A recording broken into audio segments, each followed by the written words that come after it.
Thank you for having us, guys. Yes, happy Thursday. It's very exciting to be kicking off spring here with all of you. And we have some cool sites joining us tonight. We have Phoenix, Zion, Atlanta. Atlanta. So good to see everyone. Timbuktu. I don't think Timbuktu signed in tonight, but Pretty that's soon okay. they should be joining us. Hello, everyone, from wherever you're joining. It is great to have you. I'd love to know. I know not everyone has access to the chat. That's okay. But I can see the people at the sites. I want to know in the chat or by a show of hands if this is your fourth, if you've been to all four of these. Is there anyone that's been to all four? There we go. I see some hands. Go ahead, put your yes. say Cora, yes, me for four-timer. There's Walt, a thumbs up. Patty, Linda. I see you. Okay, that's cool. Now, who is joining us for the first time? Any first timers? There's some hands out there. All right, good. All right, Drew. Very cool. Awesome. Rhonda. Well, we're so glad all of you guys are here. We are really excited. I don't know about where you are because we've got a lot of different locations, obviously, you're tuning in from. But we're in the Midwest. We're actually in Wisconsin, Sheboygan, Wisconsin. Isn't that fun to say? Wisconsin. Feel free to try to say that word, Sheboygan. Because you will smile at the end of it, which is really kind of a fun thing. But here in Sheboygan, Wisconsin, it felt like spring today, you guys. It was the first day in a long time that it has. So we have a fun question to kind of kick off the show tonight, kind of get you thinking, what is your favorite thing about spring?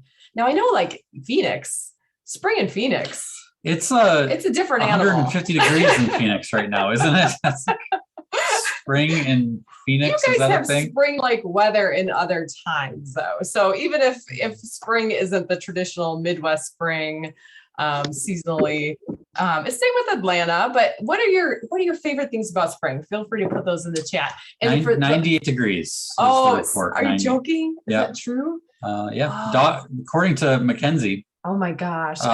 Those of you at the parties, at the viewing parties, feel free to share these answers with each other. Okay. Yeah. We got dogwood trees are a favorite thing about spring. Interesting. You were wondering what that had to do with with Phoenix, right? And we're going back to the question. Trees. The original question. What is your favorite thing about spring? Okay, thank you. Dogwood trees. Flowers blooming, says Donna. The pretty bright flower blossoms, says Kimberly. Nice. Digging in the dirt, says Cheryl. Me too. Digging in the dirt. Yep, got some gardeners. Yep. Tulips, Rhonda, sunshine and warm weather.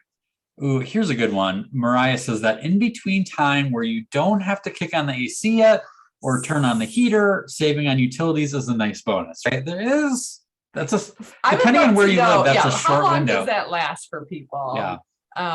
We live kind of, far enough north in Wisconsin that our window is bigger, I would say, than other Midwesterners. Probably, yes. But then again, it's cold still for a while too. Yeah. So flying kites. There's a good one, Julia. Love that. Yes. Chantel says flowers that bloom in the trees. Yeah, that always goes super fast. Yes. Daffodils. Oh, Dan Kotecki, Cubbies baseball. Oh, spring is when hope is eternal, and they actually are still in it. Might not be that way in about a month, but hey, we'll take it. Robins and trees blooming. Yeah. Robins. It's good. And the good big stuff. bellied robins right now, right? We also have squirrels on our bird feeders like crazy, which is its own fun shenanigans, right? Yeah, you can say that. We're buying food for squirrels inadvertently. It's good times. Okay, well, we wanted to kick things off with a little interactivity. By the way, if you have the capability to turn your camera on, we can see you. We love to see your smiling faces. Nice. Yes. It makes us kind of pretend like we're actually in a room with you, and it's just way better than looking at blank screens. So thank you for those of you who have yours on. Of course, whatever makes you more comfortable is fine with us, but we're going to have hopefully an inspiring evening together. We're going to have a laugh or two along the way, and we're just excited to have you with us. And we will, of course, have a little bit of a review on certain things, but one of the things that I love to talk a lot about is celebrating. This is a thing that adults kind of get really bad at, right? When you're a little kid, you celebrate everything, but when you're an adult, you kind of wait for the calendar to give you permission, right? If that day has some words at the bottom, like in fine print, where it's like, St. Patrick's Day. Then it's like, oh, let's have we were here corned with you beef last time for and that, right? That was fun. we're green. Or if it's 4th of July, let's put meat on the grill and blow stuff up. If it's Valentine's Day, oh, let me tell the person I love that I actually love them one day a year. But the reality, I believe, and I think we're in agreement on this, is that every single day is a holiday. It's just that most days what to celebrate is up to you. And so tonight we're talking a little bit about how much of a difference it can make when we change the way we see things. So for instance, it will not be long for many of us before these guys start sprouting probably in our yards, right? And if you're like a typical adult, you may get a little panicky, say, oh my gosh, there's an army of weeds that have taken over the yard. Got to call the weed guy. This is terrible. All these weeds. But again, if you're 5, do you think that? No. If you're 5, you say, oh my gosh, these are wishes. These are flowers for mom. This is hours of fun. And so here's the kind of thing I like to point out. Both are true. Both are true. They are weeds, but they are also wishes. And that's one of the superpowers of adults, is that we get to decide which way we want to focus. And I think that's one of the most underrated superpowers that we have, is our ability to reframe a situation, whether we look at something as weeds or something as wishes. Now, in all of the last 3 programs, we've talked about this terrible, terrible disease. It's bad. It's bad. It's adultitis. We have to start here, because then we can build from it. Right. So those of you who've been on for all 4, 3, 2, you can help us with this, because you know now about this, and knowledge of this is half the battle. Adultitis, simply put, it is the swelling of the adult. But we do like to have a more official definition, which many of you know Jason is quite good at. Well, so that's what I'm happy about, is now this is our 4th time. You should be able to take the baton and run with it this time. Oh. Yeah, let's see. Go for it. All right, we'll try it.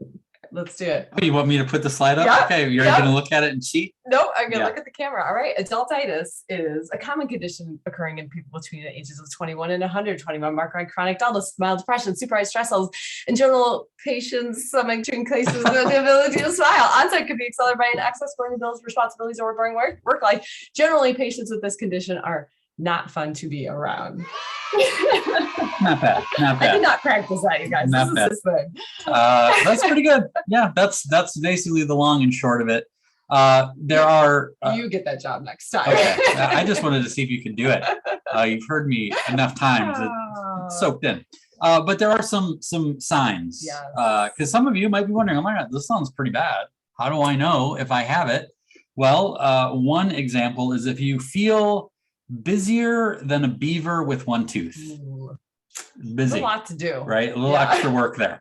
That's a sign. If you kind of feel like you just can't get caught up on your to-do list, that you might have adultitis, right? Have adultitis. If you were disappointed that 50 Shades of Grey was not a home decor manual, that would be another indicator that you might have adultitis, right? Because everything in your house and life is gray. To be different shade of That's gray. too much. You gotta have some color. Gray. Too much. Yeah, I actually like gray, but yeah. If this next picture is a portrait of you smiling,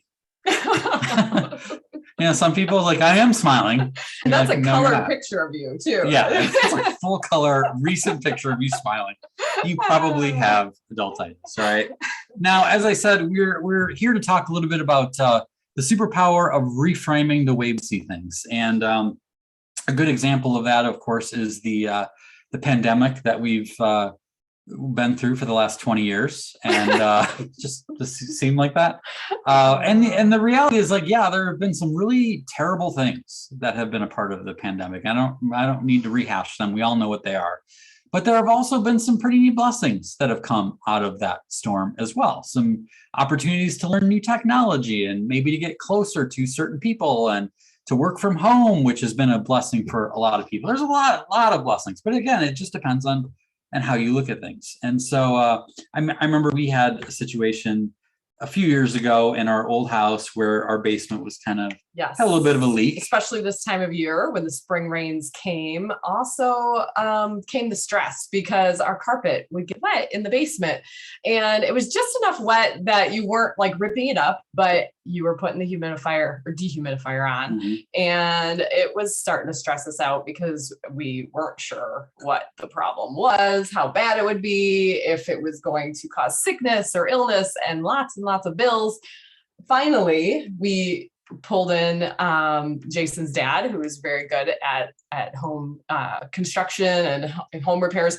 He came in and took back the paneling, and sure enough, there was like a little hairline crack, and he knew what to do, fixed it. But then, as you can imagine, our basement was in disarray. But we asked a very important question, and this is a question we will give you tonight, and it will serve you well going forward. And it is, now that this has happened, what does this make possible? And I remember exactly where we were when we asked this question about the basement. We were driving home from South Dakota. We were on one of those long roads. And I remember just saying like, wow, I wonder what we could do with that space. Maybe we should transform it. Maybe we should do something different. And we did. Yeah, we decided not to put carpet back down, but instead to do this kind of cool epoxy flooring. And we transformed that space. We set up an art studio for me, and an office space for Kim, a place for the kids to play. This was a room that we basically used for storage mostly, and transformed it into our favorite room in the entire house. And as much as I'm proud that we finally asked the question, now that this has happened, what does this make possible? I was very disappointed that it took me so long to get there. I was so worried about all of the negative possibilities of this basement problem, and then even just being frustrated with it being all torn up. I'm like, we could have had this room, our favorite room in the house, we could have had it a year earlier had we had asked this question. It's really all about resiliency and how quickly you can get to this question. Now, we always do say that you have to feel the feels, right? When you get bad news, when you're dealing with something that takes some processing of the heart, don't skip that part, because it will come back and find you. You know, you have to go through the emotions. But the quicker you can get to this question, the quicker opportunities arise and doors open. Absolutely. It's not about pretending that everything is always perfect and that nothing bad is ever happening, or like Kim said, not feeling the feels, because there's a whole other batch of bad that happens when we push things down and deny that they're there.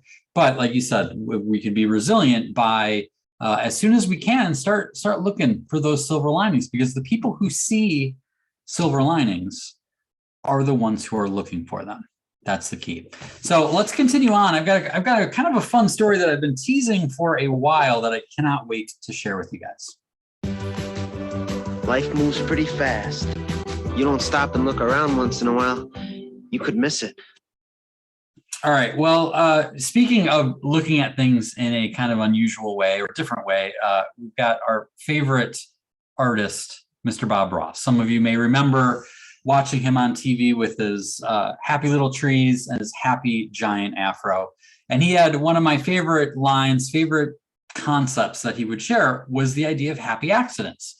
And he would say that when you're working on a painting, there's not really any accidents. You can incorporate it in, right? And I can tell you as an artist myself, there are times when I'm working on a painting and my paintbrush slips or a little bit of paint drops onto my canvas, and my first reaction is to want to throw it out and start over because the whole thing is ruined.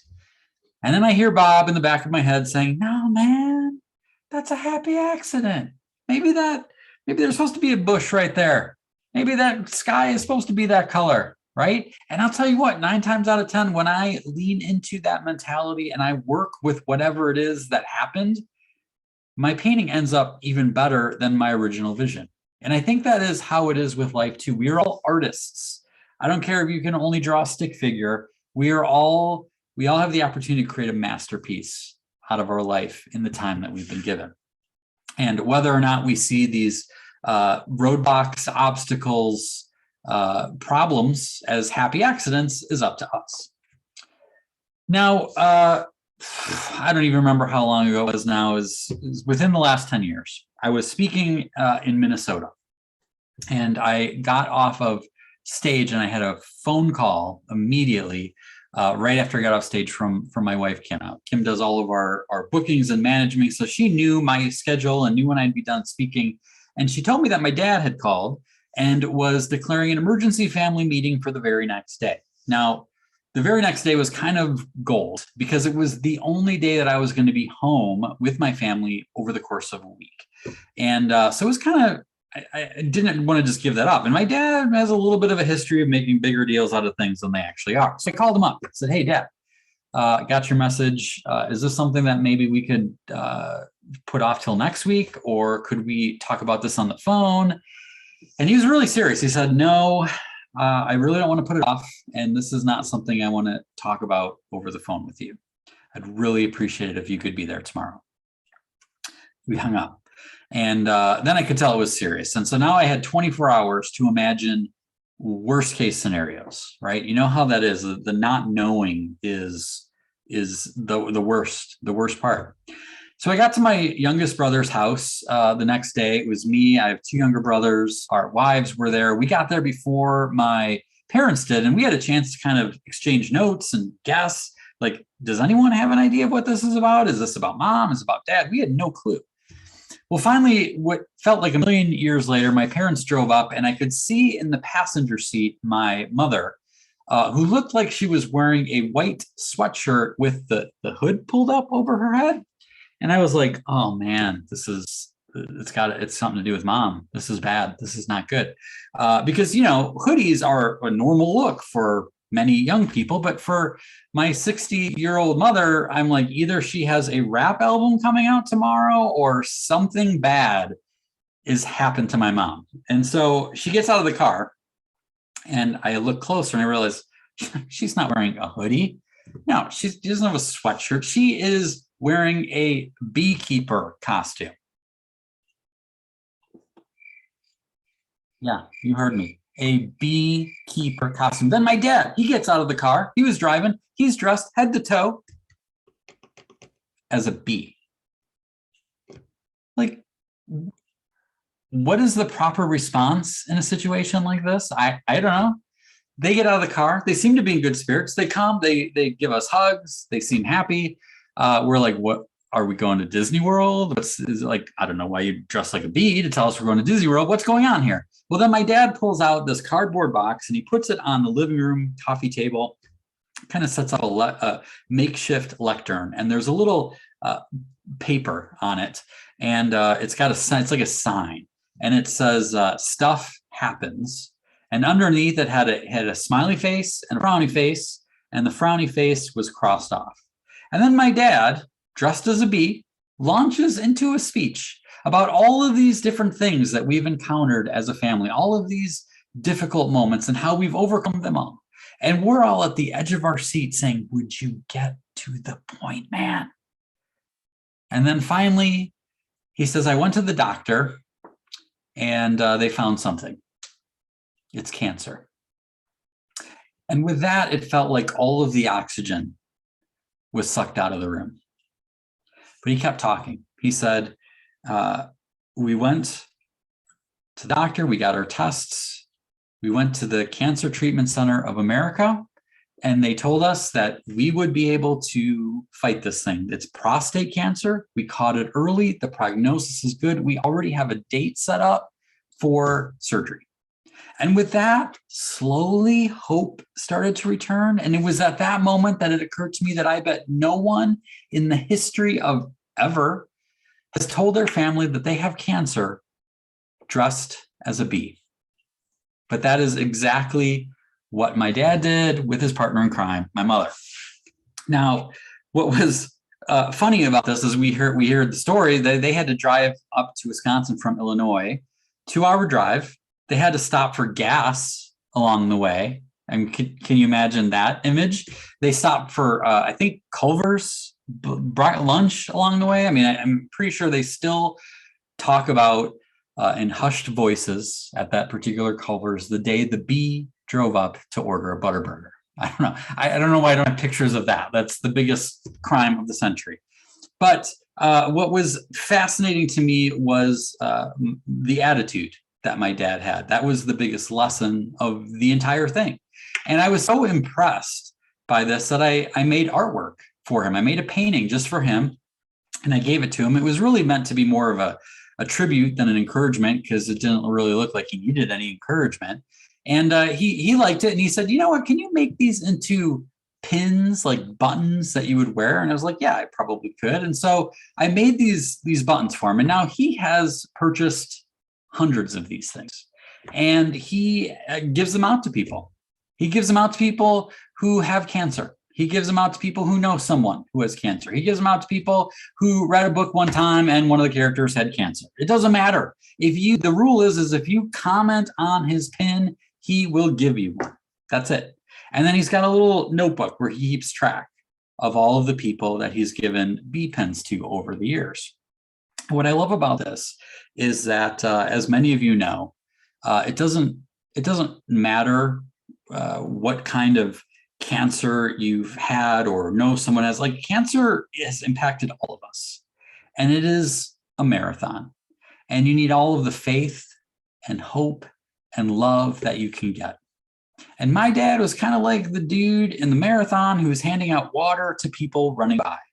And that's kind of a big deal, right? We all have our part to play. We were so blessed and fortunate and feel so good about CTCA and the care that he received. A few years later, my mom developed cancer of her own. She didn't want to be left out, apparently. And she also was treated and is doing well. Both of them are doing amazing. They're actually on this call right now. And if you look closely, you'll see a guy who's got a little beep, and he's actually drinking coffee right this second. That's my dad. And so I think that's a lesson for all of us, right? Because I could sit here and I could tell you, guys, you can't control what happens to you in life, but you can control how you react to it. And you'd be like, yeah, I know, I've heard that before. But to be able to see in real life, what does that look like exactly? Well, that's what that looks like right there, right? So I love that story. I love that he continues to share that. And I'm glad to have been able to share that story with a lot of different people. It makes me think of something that is kind of related. It's kind of interesting. When our kids were young, we got into Little House on the Prairie, watched it all the time. And it was kind of a fascinating, we homeschool. So it was kind of a neat way to teach kids about what it used to be like in the old days. We actually got a chance to go to DeSmet, I don't remember, if it was South Dakota, North Dakota, one of the Dakotas. And they actually have one of Laura Ingalls Wilder's homesteads where you can rent a covered wagon to sleep in overnight. You can learn how they did the laundry and dried everything, and how they made corncob dolls. Like, kids loved all of that stuff. And it's interesting to think about looking back on those days, because like all the things they didn't have, right? They had to make their own butter, for crying out loud. They didn't have Amazon Prime. It was, feels like dark ages. But it's interesting because a lot of times we look back on those, and I still remember like the old video game I used to play in grade school, Oregon Trail. Some of you might remember that. Always feels like you ended dying of dysentery. And so you think about all these terrible things from the past, but yet, how many times do we say this? Those were the good old days. We look back at something in our past when times seemed to be simpler, didn't have all the struggle that we had now. We say, those were the good old days. What's interesting is I never hear people say, these are the good old days, which by definition, if something was the good old days at one point, you had to be living through them. You had to be in the present moment at one time, but we don't realize it at the time, do we? And so I throw out a challenge that I wonder, no matter where you are in your life right now, if it might be true that you could say, these are the good old days. And I know right away you think about all the bad stuff that's happening, all the challenges. And if you just get past this one thing, things will be better. Then maybe we can talk. But I'll tell you what, there are people in your life who may not be here a year from now. There are opportunities in front of you right now that you may never get back. There is a very real chance that when you're looking back at this year, 2022, a year from now, 5 years from now, 10 years from now, you look at some of the things that are going on right now and you'll say, man, those were the good old days. And so it's really just a matter of reframing how you look at things, because there is never going to be a time when everything is perfect and everything is going your way and there's not one problem that you're dealing with. What the opportunity is for you to look at things and say, you know what, maybe he's right. Maybe these are the good old days. And at the very least, just be thankful that you don't have to make your own shampoo like Laura did. If you think of the 10 things that you take for granted that Laura Ingalls Wilder never had, it probably will blow your mind to think about things that we just take for granted, including the bootleg shampoo that we do not have to make. I would love to find out, for those of you who have access to a keyboard here joining us, what about right now would you say you might have a suspicion might, fall into that category someday of saying these are the good old days? Is there anything that you can delight in right now? Can you savor and think about? I know is there a blessing right now that you're grateful for? I know Sherry Neal is on tonight, and I can only imagine that little grandson of yours in his first year of life these are the good old days, being a first-time grandma, being able to see him. That first year is just filled with so much change and excitement at every turn. And I know we deal with that with our kids. Our kids are 13, 10, and 8. These are the good old days. And we know that, and it's still hard to remember that. So it's a good reminder for us too. Yeah. Well, all the things that were brought up at the very beginning about favorite things about spring can fit into that. Many people who have enjoyed the beautiful weather that happened in parts of the country today is pretty good. So it's worth looking at that. That using that gratitude muscle every once in a while, right? All right. Well, I think it's time, Kim, for people to pull out something to draw with, something to draw on. Let's draw.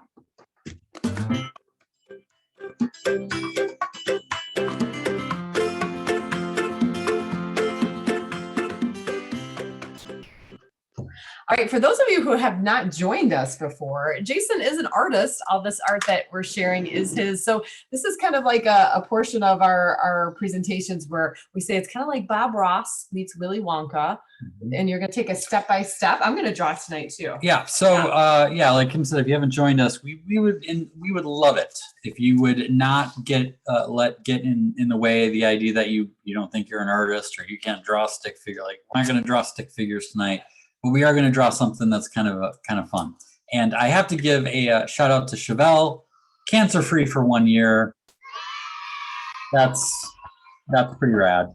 That's talk about blessing. Good luck anyone else who wants to add anything else, although Cora, I can go places and do need to get permission to go. But you can go places, right? Love it. All right. So what we're going to do is this is one of the easiest drawings that I think I have done and lead, but it might be the most fun. Ooh, and that's quite a statement. Insightful. Okay. To share people, get them thinking, right? Mm-hmm. All right. So the first thing we're going to do is we're going to draw some little ovals in the middle of your paper. And again, you can use a scrap paper, a ballpoint pen. You don't have to have any fancy tools, all right? This one is probably the easiest one you can draw with whatever you have going on. So you got these ovals. Some of them, you might be a flashback to like those tests, those Scantron. Holy nightmare. This is going to be way better than that, right? All right, well, now we're going to do is we're going to draw lines from the ovals down towards the bottom of our page. Don't go all the way to the bottom, but leave a little room, and they don't have to be perfectly straight. They don't have to be. Now what we're going to draw is we're going to draw some grass. Now don't freak out, because when I say grass is pretty much scribbles. All right, check this out. See the scribbles kind of like Charlie Brown's t-shirt. Let's draw some scribbles in there. And now you got grass. I'm super good at grass. Amazing, guys. right? I didn't even know it. Now I'm got my fancy little iPad here, so I'm gonna change colors. But again, you don't need to change colors for this, but this will make it show up better. So really lightly around those ovals, we're gonna just draw some real light circles. And now you can probably tell, may have had a suspicion of what we're drawing here. Got these dandelions going.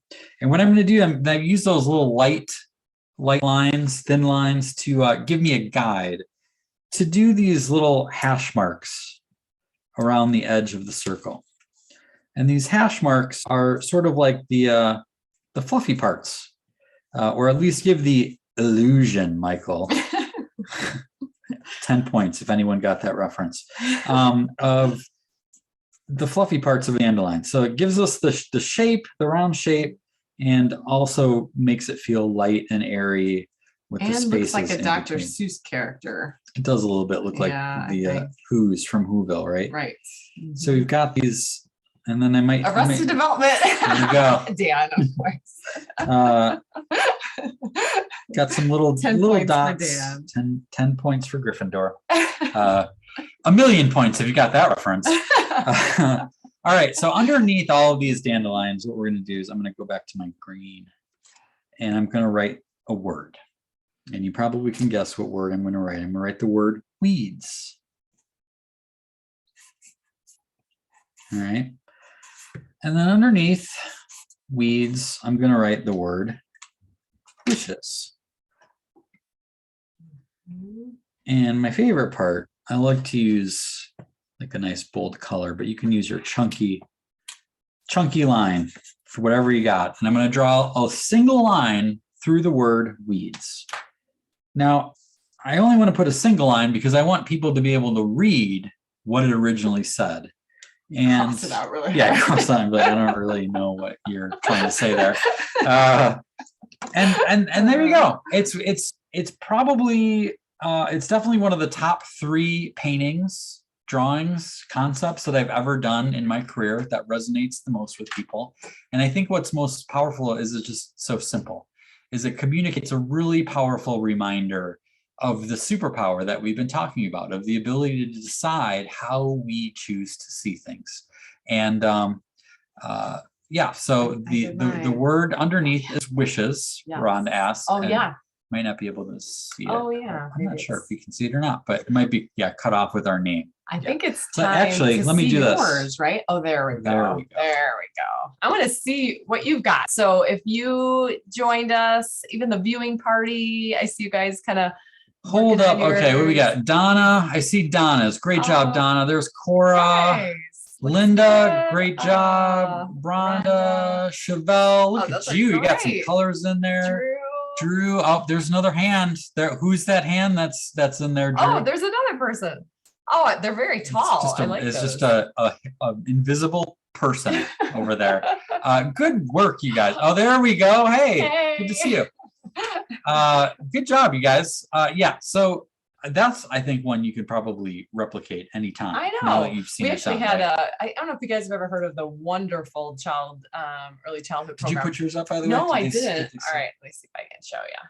Yep, there Okay. it is. There is a really cool program around the country called Head Start. And we have the privilege of working with Head Start educators and directors. And there was a cool group in Tulsa, Oklahoma, who were going to have all their students create this art, and then they were going to make a big mural with all the wishes, which would be a nightmare for an adultitis-ridden person of like, all those weeds, right? But all those wishes, right? Exactly. So pretty neat. All right, well, let's keep things going. So we want to continue the last several sessions we've done. We have shared with you 5 adultitis antidotes, ideas for ridding adultitis from your life, having more fun, having more memories with the people you care about. And we're back with 5 new ones.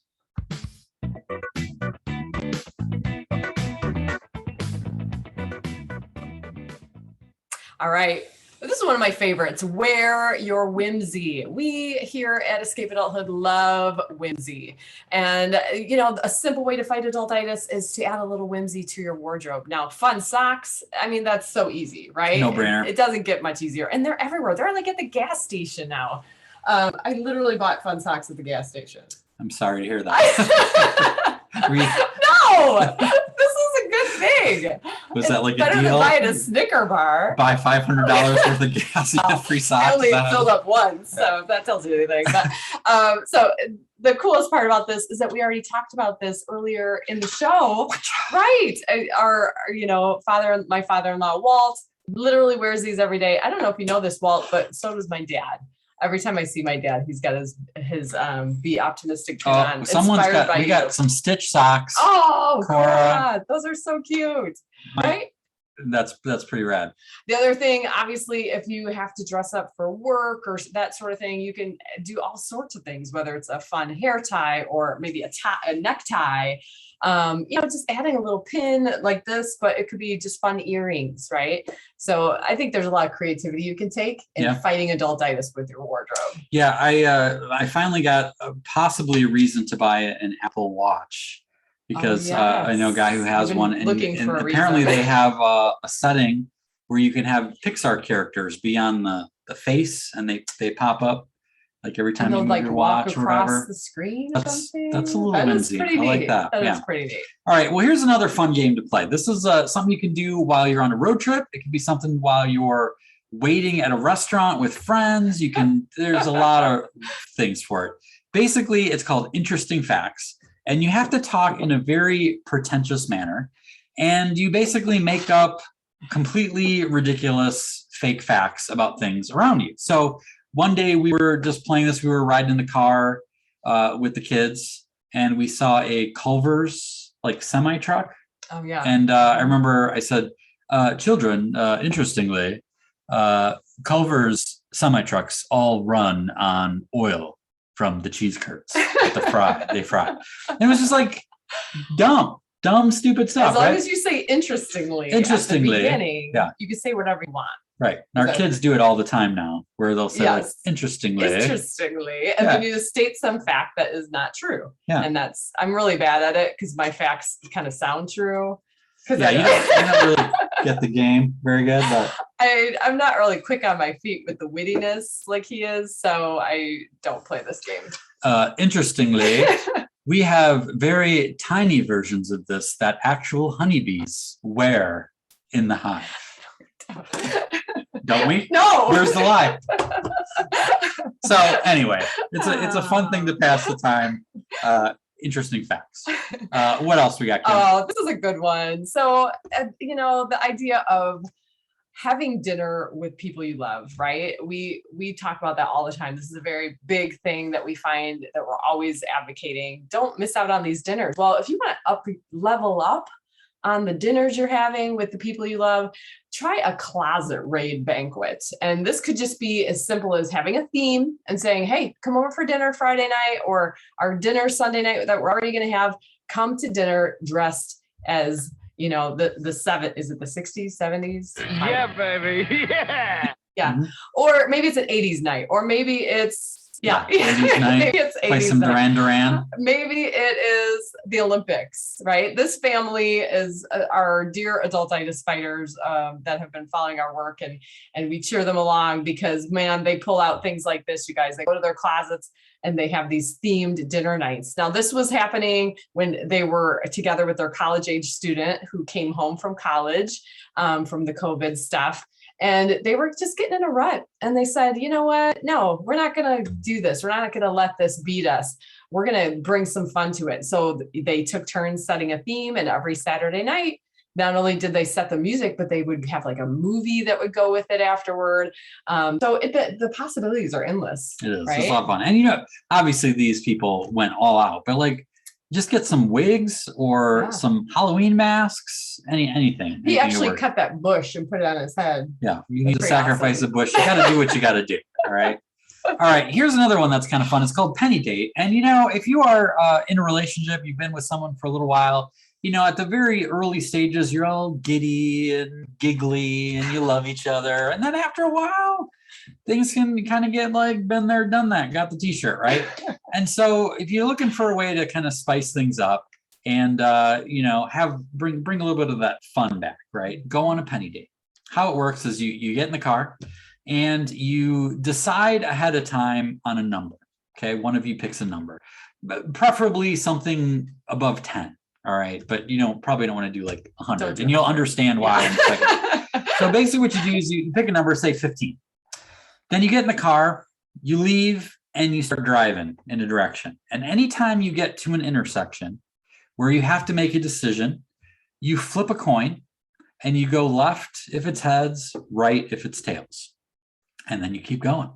And then at turn number 2, flip a coin, left, right. You do that 15 times, or whatever number of times you said. You see why we said don't do 100. Wherever you end up, you have to make a memory. You have to make a memory somewhere around that spot, whatever it is. Some people pack a picnic. Some people just go with the spontaneousness. Like someone we know said they ended up in like a Menards parking lot. So they got up and ran around the car a couple times and went and bought something silly. Yeah. But yeah, it's kind of a playful it's like creating spontaneity. Right. Right. Yeah. Which I need help with that. Yeah. All right. Last one. Is this the last one already? Mm-hmm. Fort awesome sauce. All right, guys. Especially in the spring here, we have a lot of rainy days and you might just have that cozy rainy afternoon. You want to do something a little different to watch, like a cozy movie. By the way, people in Phoenix are like, what are you, rain? What are you talking they're about? They have the air conditioning on. Yeah, that's so. true. What's this rain you speak of? Fort awesome sauce is this cool combination of taking all of the creativity that you had as a kid and all the hopes you had as a kid and combining it with the knowledge you have as an adult. Because as an adult, you just common sense know certain things about gravity and physics and geometry, and you can build a real fort in your living room that will stand up, that isn't going to fall over in 2 seconds when you get inside. Plus you have access to the good stuff. Yes. The good sheets, clamps. Duct tape. We did, this is one of the things that we did early on in the pandemic. So I have these walls, these portable walls that we use for art shows. I pulled them out. Like we set up like walls in our living room. Kids were not allowed to use these things, but I'm the grown up. I can use these walls. And we pulled out the sheets and I had all these different clamps and we had access to all of the sheets. We safety pinned all the sheets we had in the house together. It was so like it covered the tent whole city space. in our living room. Right. And then the best part was we had it, and I even built it so that my recliner fit into it. And the like TV. That's how you roll when you're Right. grown up, right? Right. None of this sitting on the ground thing. No. But the kids brought their sleeping bags out, and if you look really closely, you will see that we are watching Little House on the Prairie.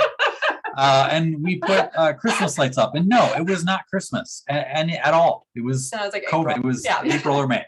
And so and of course kids they love just getting pizza, popcorn, whatever. Now of course if you don't need to have kids to do this, No. right? You can make your own little fort, you can have your own little quiet time, you can do baby. Yeah. whatever you want in there. All right.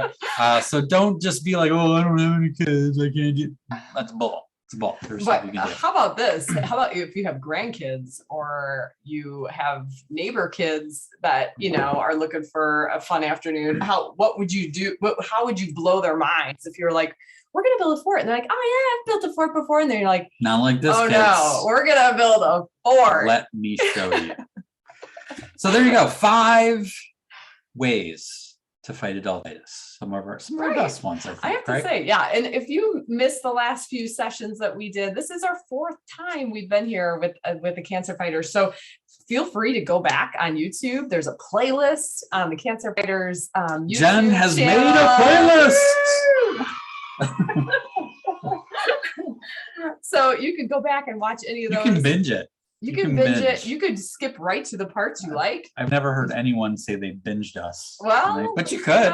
You could binge the Got Fab nothing- Five and then Yeah. have like 5, 10, 15, 20 things. I had to think about that. 20 things, right? To fight adultitis. Yeah. By the way, we have our own channel, Escape Adulthood, at YouTube, and we have playlists of all of the Let's Draws that we've done. We've done over 80 Let's Draws. So if you want to binge that, that's another thing that you can binge. So doing all 5. Woohoo! Awesome. That's great. All right, time for giveaway, Kim. All right.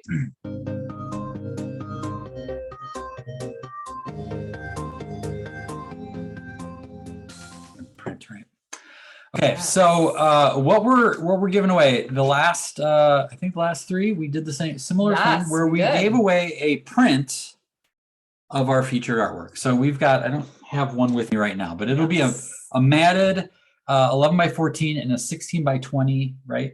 16 by 20 map of Weeds or Wishes. And how can they possibly win this? Well, yes, if you could put in the comments your answer to our question tonight. What's your biggest takeaway from this session? We'd love to hear it. It's always great for us to know what lands, what is something that you're maybe gonna walk away with and do something about, or maybe just a thought that you needed to hear tonight. So feel free to put in the comments what was your biggest takeaway, and we will select a winner and get a hold of Jen and get your address and get that mailed out to you. Yeah, and I know earlier when people were typing in comments that were sharing a computer, just put the person's name next to whatever the takeaway was or the quote was. And we'll make sure that they get credit for that. So, but for those of you who are like, I don't have access to something, hold on. We got something free for you as well. But let's see where we're getting in here. Patty says perspective, not weeds, but wishes. Good. So that hit. Pinky says to have more fun. Yay. I like that. Yay. Chantel, be silly and have more fun. Nice. I think you can't go wrong. Yeah, I think right? that's a foolproof technique right there. Kosebek, not sure if I'm saying that right, but found my inner child today. Wore my pajamas to this. Not kidding. Yeah. I'm not wearing pants right now. No, I actually am. I feel like I need to be a little bit more professional. So I'm wearing pants just for you guys. Valerie, by the way, I threw this past Jen earlier, but is Jason's shirt making anyone dizzy? Yeah, because it's not to me, but we're seeing it in the camera. My little Technicolor. It's like a kaleidoscope, or I don't know. So probably sorry about that. Sorry for any seizures that I may have caused. I apologize. We didn't mean it. Yeah, Dan says it's moving. It's plugged in. It's not moving to me. My shirt is plugged in. That's how it goes. Let's see. What else do we have? Valerie, if the cancer ever comes back, get a cool costume to break it to my family and friends. Well, let's hope it doesn't come to that. But I love the attitude. You got a tool in your tool belt. That's right. Yeah.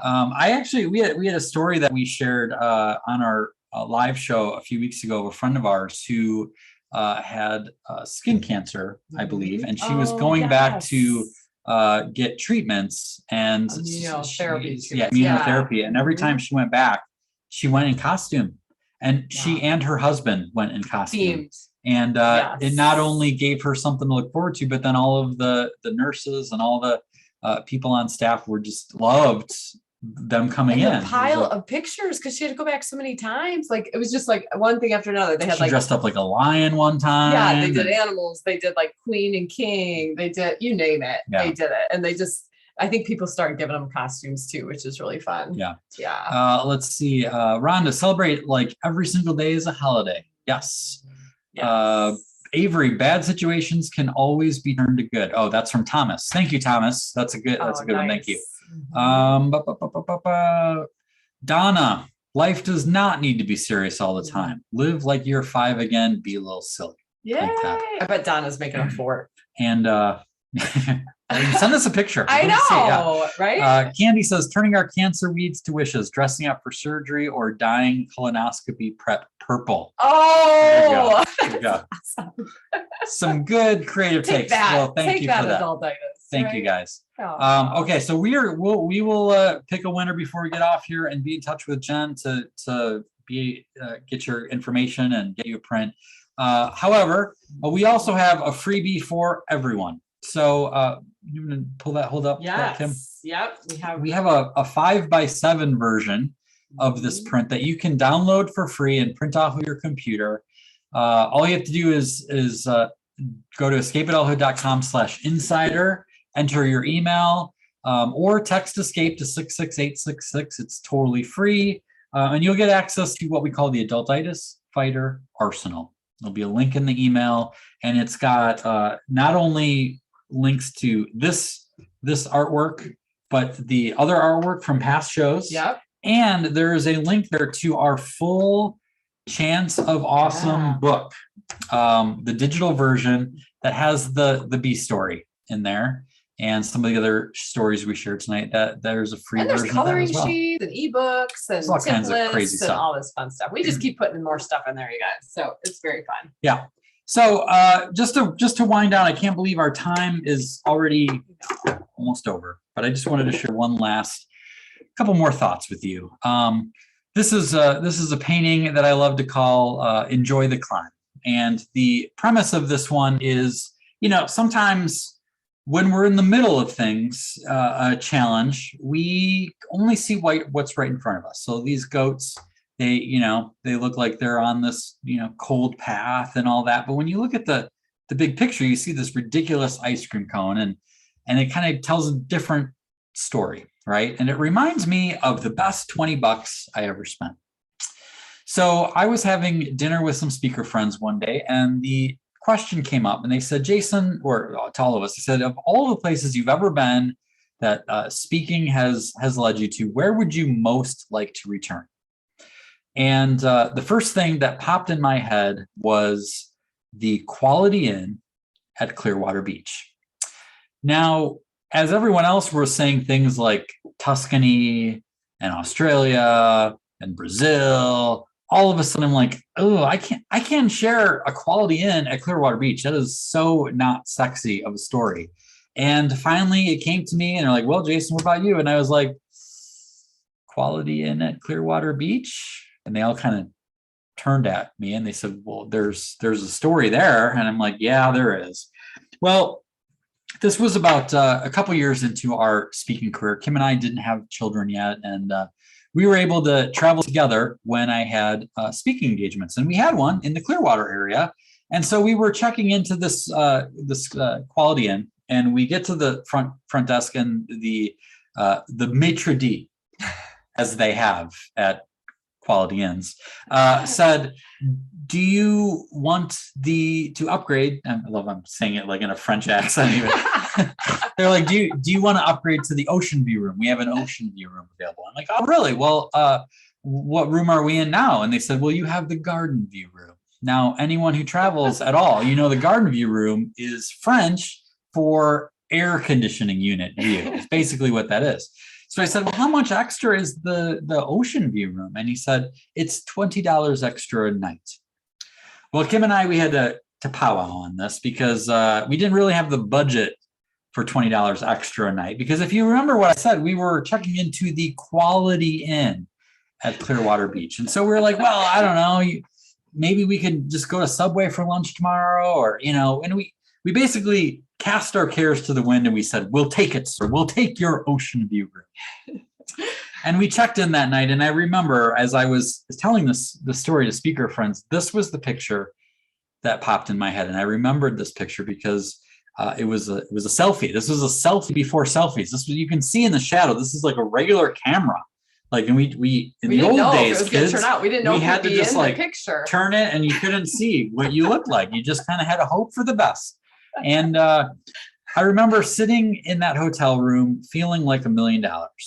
And the sun was setting into the Gulf of Mexico, and it was the hour they call magic hour, golden hour, which is right, that beautiful light, the hour before sunset. Everything is just this magic color. And I remembered that.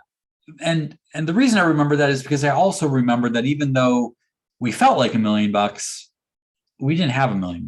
In fact, that was the very beginning of my career. I remember being worried and anxious all the time, wondering if we'd ever make a career out of this, wondering if we'd ever make enough money to get out of our dumpy apartment we were living in at the time, to be able to actually afford to have a family and have kids. And I remember feeling that kind of stress with a constant companion. And so when I look back on that, I also realized all of the cool things that were in that moment, the opportunity to be able to travel to cool places with my wife and to have people pay me to come to their organizations and communities to speak, and to go to a restaurant and not having to cut up someone else's food. Things that you don't realize at the time are blessings. And so, yeah, when I was faced with that question of what would you like to go back to, it would be that. It would be those times to appreciate the things that I don't think I appreciated as much as I should have. Because I think this is the truth. Sometimes we get so caught up chasing the next moment that we forget to savor the one that we're in. And that's the message I think we want to leave you with, is to savor the moments you're in, to realize that, believe it or not, you may very well be smack dab in the middle of the good old days right now. At the very least, you have some amazing blessings to count up. And we just encourage you to keep going wherever you are in the journey and to enjoy the climb. So thank you so much to CTCA for having us. Thank you to all of you for logging on and coming to hang out with us, whether this was your first time or your fourth time or your third time or your third time, second time, whatever it was. It has been a lot of fun. Thank you guys so much. Yeah, keep shining, everybody. Take care.